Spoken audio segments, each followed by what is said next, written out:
Salut tout le monde, dans cette nouvelle vidéo Lego Brick Actu #62 où on traite l'actualité chaude et brûlante de la brique danoise. Et aujourd'hui, mis à part ma coupe de cheveux qui commence à être décadente faute de coiffeur, on va parler en premier lieu d'un petit coup de gueule. J'aime râler, vous le savez, et je vais me faire plaisir d'entrée de jeu dans cette vidéo. Ensuite, on va parler un peu plus longuement d'une grosse annonce du jour de Lego qui va soutenir massivement à gros coups de couronne danoise les ch'tites enfants qui sont en difficulté à travers le monde à cause de l'épidémie de ce dont on ne doit pas prononcer le nom.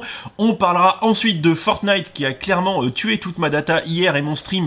Je vous donnerai quelques détails et mes excuses les plus plates par rapport à ce qui s'est passé hier. Enfin, l'autre dernier gros point qui sera gros point qui sera abordé dans cette vidéo, c'est quelques poissons d'avril autour du 1er avril, puisqu'on est le 1er avril. On a également quelques petites initiatives autour de l'épidémie dont on ne doit pas prononcer le nom que je vous présenterai. Et on terminera cette vidéo avec le projet Lego ID du jour que je vous recommande. Allez, c'est parti. Moi je vous le dis, hein, la vraie urgence, c'est l'urgence capillaire. Bon, et on va commencer par le coup de gueule. Le coup de gueule. Alors petit coup de gueule et au regard du nombre de la portée du truc, en fait, c'est pas très grave, voire même pas grave du tout. Mais j'avais quand même envie de vous parler de ce sujet. C'est quand ce matin j'ai posté sur Facebook que j'avais acheté le Pirate Bay, enfin Pirate of the Barracuda Bay, qui est comme vous pouvez le constater, d'une part en ligne et commercialisé depuis cette nuit à minuit, hein, donc de la nuit du 1er avril, qu'il est déjà, et ça je l'avais prédit, en cours de réassort, en cours de réappro, donc sous-entendu qu'il est en rupture dès le premier jour. Hein, coucou Eric, si tu regardes ma vidéo, hein, quand je t'ai au téléphone, je t'ai dit qu'il sera en rupture Day One. Il est globalement en rupture Day One. Et surtout, ce qu'il faut regarder, c'est que ici, Lego indique, vis-à-vis de l'épidémie de ce dont on ne doit pas prononcer le nom, qu'ils mettent en place des mesures. Pourquoi je vous dis ça? Parce que, de temps en temps, ça fait plaisir, je me suis tapé un Social Justice Warrior, un SJW, un petit gars qui sur Facebook a posté sous mon post et sous le commentaire d'une des personnes qui l'a acheté également et qui m'en faisait part, des gifs assez déplaisants du genre vous êtes idiot, vous êtes crétin, faut pas dépenser d'argent, faut pas faire de commandes sur internet. Les commandes sur internet, c'est uniquement les articles de première nécessité. Bon, alors moi mon avis là-dessus, il est assez tranché, voire même très tranché, on s'en branle. Alors pourquoi je dis on s'en branle?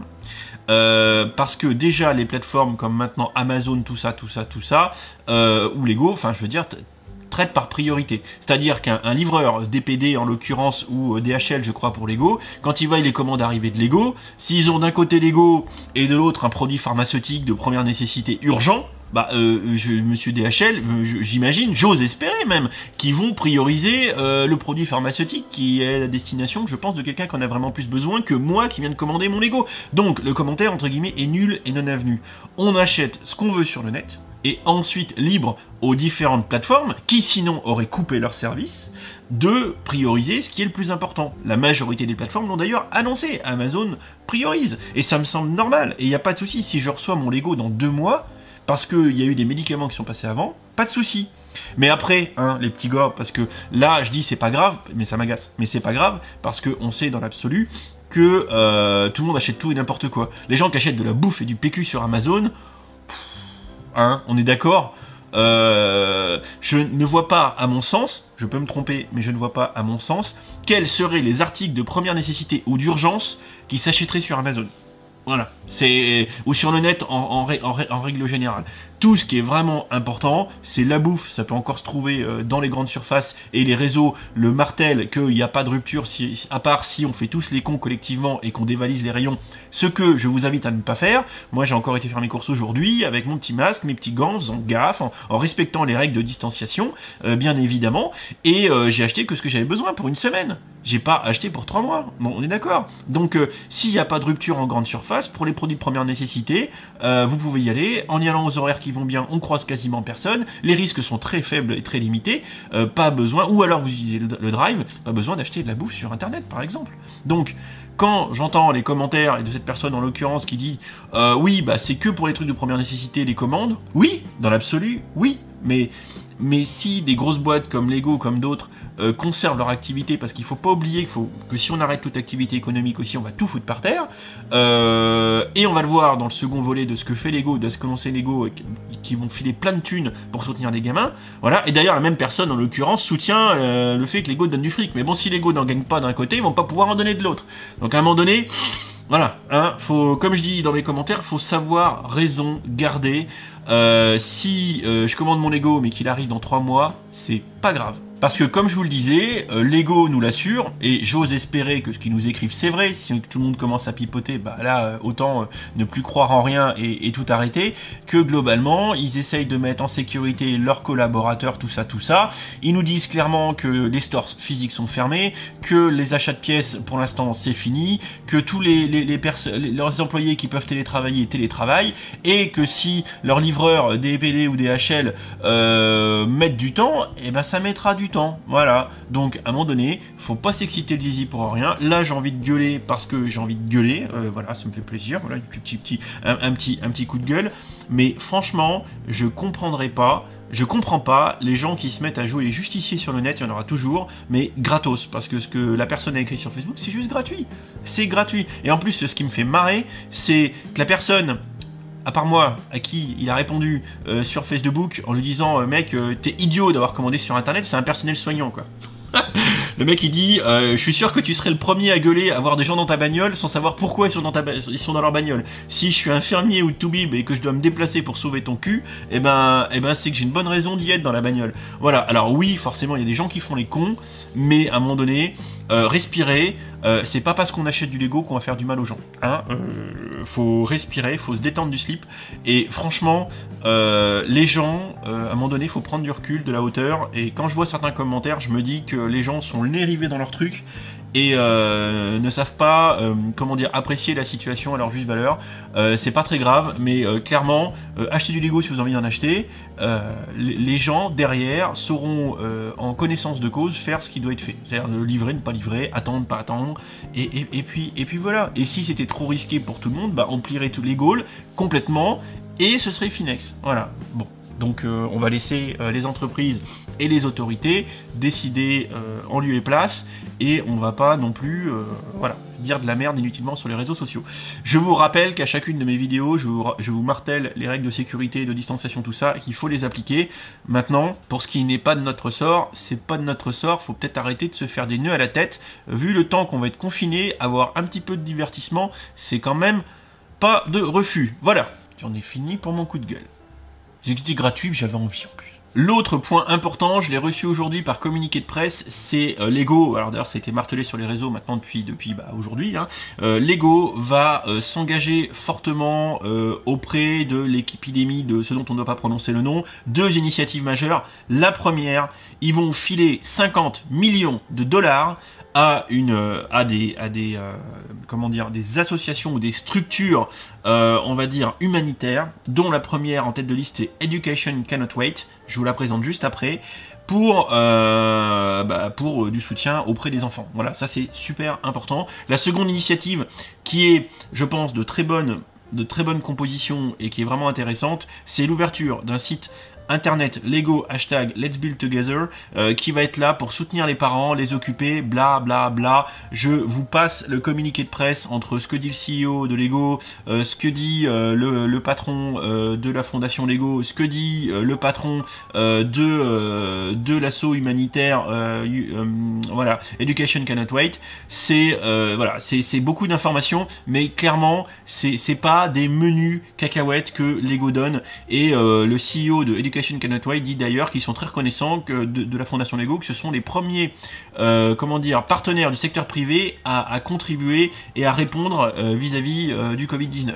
Voilà, c'est clairement pas déconnant. Alors déjà, premier point, qu'est-ce que Education Cannot Wait? Parce que c'est toujours assez fumeux. Tout ce que je vous ai montré là, ce sont des gros textes en anglais, c'est copieux, surtout la description ici, même le communiqué de presse, il y a beaucoup d'infos, et on comprend pas forcément tout ce qu'il y a là-dedans. Mais moi, ce que je peux vous dire, et ce que j'essaye de décrypter pour vous, c'est que globalement, Education Cannot Wait, ce ne sont pas des touristes, c'est en fait une structure de très haut niveau, qui en fait est clairement dirigée sous l'égide de l'UNICEF. On est ici. La structure, c'est expliqué là. Je vous mettrai tout le lien dans la description si vous voulez prendre le temps de lire.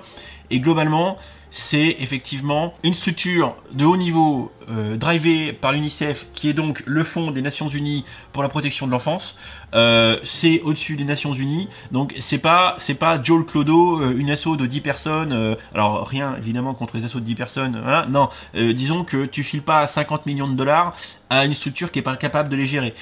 Du coup, cette structure-là va gérer beaucoup d'actions au niveau des pays, au niveau des gouvernements, au niveau de grosses assos locales, de structures locales pour filer du fric et soutenir tout un tas de projets. Là où c'est très rigolo, je vous invite à regarder le graphique des partenaires et des donneurs. Donc on voit que visiblement ce serait UK, donc l'Angleterre en premier, la Norvège, le Danemark, l'Allemagne. Donc là c'est des pays, hein. On est d'accord, hein. Canada, Suède, l'Europe, les Pays-Bas. Et en dessous, le premier truc qui arrive après tout un tas de pays, c'est la Fondation Lego pour l'enfance. Ils auraient jusqu'alors donné déjà 12 millions de dollars. Et là, ils rajoutent 50 millions de dollars. À noter que la France est très loin derrière, à 2 millions de dollars, ok, qui alimente ce fonds de l'UNICEF. Donc tout ça pour dire que là, Lego est carrément dans la cour des grands, puisque même avec leur package de 12 plus 50, si on regarde, ils vont se retrouver, je pense, clairement, au-delà même des USA. Ils vont peut-être, si les autres ne redonnent pas de fric, globalement, ils risqueraient de se trouver en 5e position, derrière l'Allemagne, à peu de choses près, au rang des donneurs auprès de l'UNICEF et de cet assaut pour soutenir l'éducation des enfants. Autant vous dire que c'est pas, encore une fois, un jet de cacahuètes. Si maintenant on regarde, et c'est très compliqué parce qu'on dit Lego balance de l'argent à Education Cannot Wait, et le communiqué dit pas grand chose de plus, donc en fait on peut se dire mais c'est quoi, mais qu'est-ce qu'ils font, enfin c'est compliqué. Et quand on voit ça, regardez la réponse de cet assaut sur comment ils répondent à une épidémie mondiale auprès de tout un tas de pays, quelles sont les différentes actions qui sont menées, ils font du court, du moyen, du long terme, des réponses d'urgence, des solutions encore une fois court-termistes pour aider les enfants qui sont massivement déscolarisés. C'est compliqué et j'ai à peu près tout lu et je peux vous dire que là encore, je vous file le lien en description si vous voulez le lire, allez-y, mais globalement ils savent ce qu'ils font. Ici, ils nous disent que globalement, ils bossent en coordination avec les Nations Unies, avec l'UNESCO, en fournissant de l'aide d'urgence pour répondre rapidement, avec des pays déjà dans leur pool de pays supportés. Ils vont directement aller gérer les programmes locaux et filer du fric. Pour les nouveaux pays, a priori, ils viennent agréger les agences gouvernementales, tout ça, pour bosser au mieux. Enfin, là, ça nous dépasse clairement, mais disons que visiblement, c'est pas 50 millions de dollars qui sont balancés dans la nature n'importe comment. Ils ont filé ça à une grosse structure qui va être capable de les gérer et qui va être capable au niveau local, dans des pays qui en ont vraiment besoin, de filer du fric pour qu'il y ait des actions concrètes de réaliser. C'est pas facile. Je me répète, hein, mais ça c'est pas facile, c'est très compliqué d'être sûr que quand on donne du fric, ça redescende jusqu'au plus bas niveau de l'échelle pour que ça donne des résultats concrets. Et disons que là, concrètement, je pense qu'ils ont quand même donné leur fric aux bonnes personnes. Et j'espère que ça portera ses fruits dans cette période qui est quand même, avouons-le, très compliquée, surtout du point de vue de l'éducation. On le sait, nous, rien qu'en France, qu'il y a beaucoup d'enfants qui vont être touchés parce que globalement, tout le monde est en PLS. Et si vous revoyez ma vidéo avec Hotbrick, où on parle des impacts de l'épidémie de ceux dont on ne doit pas prononcer le nom, 1, 2, 3, 4, William qui a récupéré ses enfants chez lui, là encore, il dit un grand bravo à la structure d'éducation, aux profs qui font un taf mémorable auprès de nos plus jeunes pour les éduquer, et c'est un métier. Voilà, c'est un métier. Et quand tout ça s'arrête, eh ben c'est compliqué. Et je peux vous dire qu'actuellement, pour avoir des profs qui habitent à côté de chez moi, c'est compliqué. Voilà. Je parle beaucoup, je sais. La deuxième grosse initiative que fait Lego, alors là, pas que je sois mi-figue mi-raisin, mais je pense qu'il y a deux objectifs quand même. Le premier, là-dedans, bien sûr, c'est la création de cette plateforme Let's Build Together. Donc, c'est une page, vous aurez les liens dans la description, où en fait Lego dit qu'il se creuse la tête, c'est aussi dans le communiqué, pour filer des activités, pour soutenir les parents, pour permettre à moindre coût, pour ceux qui ont du Lego et des idées, aux parents de continuer à occuper leurs gamins qui sont H24 à la maison, et Dieu sait que c'est compliqué, mais pour ceux qui auront du Lego à proximité, eh bien Lego donne tout un tas d'idées pour du coup occuper les gamins et passer des moments conviviaux agréables, parce que il faut pas se mentir, quand on se sera tous payé un mois et demi de confinement, eh ben tout est bon à prendre, hein. Voilà, Lego pourrait ne rien faire, mais il profite quand même de l'occasion pour fournir du contenu. On voit ici par exemple Never Stop Playing, il y a un petit PDF que vous pouvez télécharger, et qui propose par exemple 5 idées pour s'amuser avec nombre de joueurs, difficulté. On a ici le truc de Tricky Tower, hein, donc l'empilage de briques. Alors c'est en anglais, je sais. Qu'est-ce qui manque? Battre l'alarme, faire tomber le truc avec une balle de tennis. Enfin, bref, il y a tout un tas d'idées. Voilà, je vous laisse retrouver ce contenu sur la page directement de Lego. Mais disons que c'est toujours intéressant qu'on nous file des idées quand on n'en a pas. Alors mon second avis là-dessus, je pense que c'est très bien que Lego se creuse la tête pour fournir du contenu dans cette période troublée, mais évidemment je pense que c'est également pour continuer à exister, pour faire du marketing à pas cher. Même moi qui produis beaucoup de contenu en ce moment, faut pas se mentir, c'est une période idéale. Les gens qui sont confinés sont devant leur PC, donc et c'est pour ça qu'on a des gros problèmes de réseau internet. Donc il serait très con de rater une opportunité pareille, de faire de la com dans des moments troublés comme ça. Donc sous couvert de fournir d'avoir des intentions plus que allouables, eh bien évidemment ils vont profiter de la situation pour faire de la communication. Ils auraient tort de s'en priver. Donc disons que là c'est joignons, voilà, je vais y arriver, l'utile à l'utile. Voilà, parce que bon, clairement, l'initiative est intéressante. Je vous laisserai découvrir toutes les vidéos, tout ce qu'il y a autour de cette page. Mais n'oublions pas que Lego reste une entreprise qui fait du business et que tout ça permet de promouvoir également son business. On aura pas raté, par exemple, en bas, la petite fenêtre pour parler de Lego Legacy, le jeu auquel je joue beaucoup d'ailleurs, dont je vous ferai des vidéos là-dessus. En même temps, ce serait con de se priver au passage. Je veux dire, je bosserai chez Lego, je ferai pareil. Troisième point, c'est hier le stream. Alors, je voyais mon OBS, donc mon logiciel de stream, battre la chamade en termes de débit pour frôler le orange, le rouge, jusqu'à même des débits à 0. Et je comprenais pas ce qui se passait. Je pensais que c'était la 4G qui merdait. Enfin, je me dis, putain, c'est la loose, le réseau surchargé, je vais pas réussir à stream. Et non, c'est en fait j'ai fait de la merde. Donc à un moment donné il faut prendre ses responsabilités, il faut assumer. J'ai fait de la merde, pourquoi? Parce que en fait j'avais l'Epic Game Store qui tournait là-dessus. C'était en fait Fortnite qui était en train de tourner en mode téléchargement en fond pendant que je streamais. Et donc à un moment donné arriva ce qui devait arriver, à savoir un petit SMS de mon téléphone me disant vous avez consommé tout votre data. Alors vous le savez, pour ceux qui me suivent en stream, la data c'est le nerf de la guerre, j'en ai pas beaucoup avec le forfait que j'ai, et n'ayant pas de connexion internet de qualité, je stream tout avec mon téléphone portable.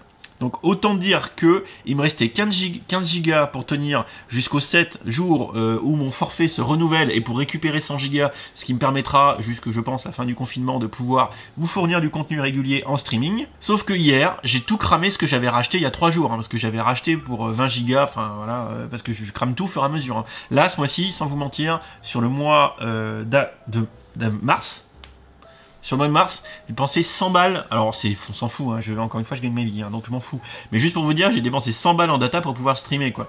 Et là, j'ai cramé 25 balles en 15 minutes à cause de Fortnite. Ah, ça fait plaisir. Ah, ça fait plaisir. Bon, blague à part, j'en rachète donc là, après avoir tourné cette vidéo, je vais en racheter encore 20 gigas, ce qui devrait me permettre de tenir jusqu'au 7 si je laisse pas de mise à jour de jeux vidéo tourner en fond comme un gros con. Voilà, ça c'est dit. Donc je m'excuse platement auprès de ceux qui ont galéré hier et qui étaient tout contents de pouvoir suivre un stream. Je répare mon erreur aujourd'hui en rachetant, et promis, ce soir je sors un petit stream qui, je pense, sera à la fois sur YouTube et sur Twitch, mais je ne fais que vous rappeler que je vais streamer principalement à terme sur Twitch, donc n'hésitez pas à aller suivre mon Twitch, c'est là que tout se passera majoritairement. Allez, pour se rapprocher de la fin de cette vidéo, une petite note plus rigolote. Des poissons d'avril, je vous en montre 2, qui m'ont été gentiment envoyés par Eric, que je remercie, sur The Brother Bricks. Il révèle une nouvelle gamme, une extension de Lego Dots qui s'appellerait Spots pour les garçons. Alors, ils ont été au point de faire vraiment des trucs très très sympas avec le bracelet en mode un peu plus rock. Au lieu d'avoir des petites constructions girly, on a un caca, machin qui vomit, enfin des trucs un peu trash. Au lieu d'avoir le porte-stylo tout mignon que je vous montrerai, d'ailleurs je l'ai, hein, je le montrerai en live, très girly, eh bien ils ont fait une version Destroy en mode tête de mort. Et enfin, ce qui a le plus attiré notre attention et ce qui a le plus filé de l'espoir à mon confrère Eric, c'est cette image, les spots, le petit sachet extra spots sérien comme ils ont fait pour Extra Dot sérien avec vous voyez le logo Classic Space, d'autres choses, donc ça aurait été très très cool, mais évidemment vous avez compris que tout ça est un poisson d'avril. L'autre poisson d'avril qui était particulièrement sympa, c'est la plateforme Rubricable que je vous conseille si vous voulez faire des mocks. Hein. C'est une plateforme avec des plans de mocks que vous pouvez acheter ou télécharger gratos, ça dépend, évidemment. Ce serait donc qu'ils annonçaient de manière très en grande pompe que le conglomérat Guangdong Lundong Animation and Culture Co Ltd, principalement connu par les affoles puisqu'elle possède le pain, avait racheté Rubricable. Et là, il nous dit en substance que c'était pas une décision facile à prendre, qu'il en avait un peu ras-le-bol de Lego et que maintenant le pain aurait tout un tas de mocks à sa disposition. Voilà, donc c'est un petit peu trop lolo, mais voilà, c'était un petit poisson d'avril, pardon, qui fait sourire. Autre petite chose, des acteurs du Lego qui se mobilisent pour également, un peu comme Lego, exister dans cette période troublée d'activité plus que réduite et évidemment apporter le soutien en briques danoises à tous les gens qui font que on va réussir à passer cette période difficile. Ici en l'occurrence Epicure qui va sortir sur ses réseaux sociaux au gré des jours et des semaines à venir des petites photos sympas avec du merci pour nos personnels soignants, nos docteurs, mais également tous les autres qui travaillent, les caissières, tous ces gens là qui font qu'on peut tous vivre encore normalement. Voilà, donc n'hésitez pas à aller suivre le compte Insta Histoire en briques, mais vous avez également leur Facebook, leur Twitter. Voilà, ils vont publier des photos sympas à venir. N'hésitez pas à suivre, c'est également, je trouve, une très sympathique idée. Enfin, pour terminer cette vidéo, le projet Lego ID que je vous propose de soutenir, c'est Astérix, Obélix, Idéfix et Panoramix en briquettes. C'est l'un des projets qui m'a été envoyé aujourd'hui par une personne via mon Facebook. Alors, pourquoi je la retiens? Parce que celle-ci, je la trouve intéressante. C'est l'un des 5 projets qui m'a été envoyé autour d'Astérix. Comme vous le savez, Albert Uderzo, l'un des papas d'Astérix, nous a quitté ces jours récents. Donc, écoutez, on est dans la thématique et je trouve que les briquettes sont très bien réalisées et que ça mérite largement un petit soutien. Voilà, cette vidéo est terminée. Je pense qu'elle est un peu longue. Je parle beaucoup. Je sais, je parle beaucoup. Alors j'ai tort, j'ai raison. On s'en fout un petit peu. Hein. C'est pas l'objet de la vidéo. J'avais envie un peu de gueuler, mais tout ça pour dire que quoi qu'il arrive, au gré de cette situation qu'on est en train de vivre tous ensemble collectivement, faut pas s'arrêter de vivre, bien évidemment. Mais d'un côté, mais d'un autre côté, faut pas céder à la connerie humaine et se mettre à partir YOLO, à faire n'importe quoi. Donc n'oubliez pas, encore une fois, de suivre toutes les consignes de sécurité qui nous sont prescrites. C'est important, c'est pour préserver notre santé à nous et la santé des autres. A contrario, tout ce qui n'est pas interdit est de fait autorisé. Voilà, dans la limite du raisonnable, bien sûr. Donc comme commander des Lego. Donc fuck it, on peut commander des Lego, vous pouvez en commander. La preuve en est, le bateau il est en rupture Day One. Hein. Je dis ça, je dis rien. Bien sûr, charge à tous les gens qui travaillent là-dedans, de faire ce qu'il faut pour respecter les consignes de sécurité. Bien évidemment, ça va de soi, c'est la consigne minimale. Si on nous disait pas de Lego pour préserver la sécurité des gens, on n'en achèterait pas. Voilà, c'est tout. Faut pas épiloguer, et puis voilà. On discute de tous ces sujets très polémiques et copieux de cette vidéo dans les commentaires. Vous avez le droit de pas être d'accord, il n'y a pas de souci, mais restez polis. Pour finir, dans la politesse, hein, juste pour le dire, voilà, j'ai été à Carouf aujourd'hui. Je l'ai acheté, ça fait 3 plombes que vous me dites « Brick Mac 3, qu'est-ce que t'en penses ?» Je l'ai, je vais le potasser et je vous donnerai mon avis. Mais je pense que ça sera du même acabit que le numéro 2, c'est-à-dire mieux que le 1, mais pas folichon. Mais sait-on jamais, peut-être qu'il sera mieux que le 2 aussi, on verra bien. Allez, je vous fais des bisous et je vous dis à bientôt pour la prochaine vidéo. Ciao, ciao. Et si t'as aimé cette vidéo, n'hésite pas à aller regarder mes autres contenus. Tu as ici 2 liens vers d'autres vidéos ou playlists. Fais-toi plaisir si tu aimes les Lego. Allez, ciao, ciao.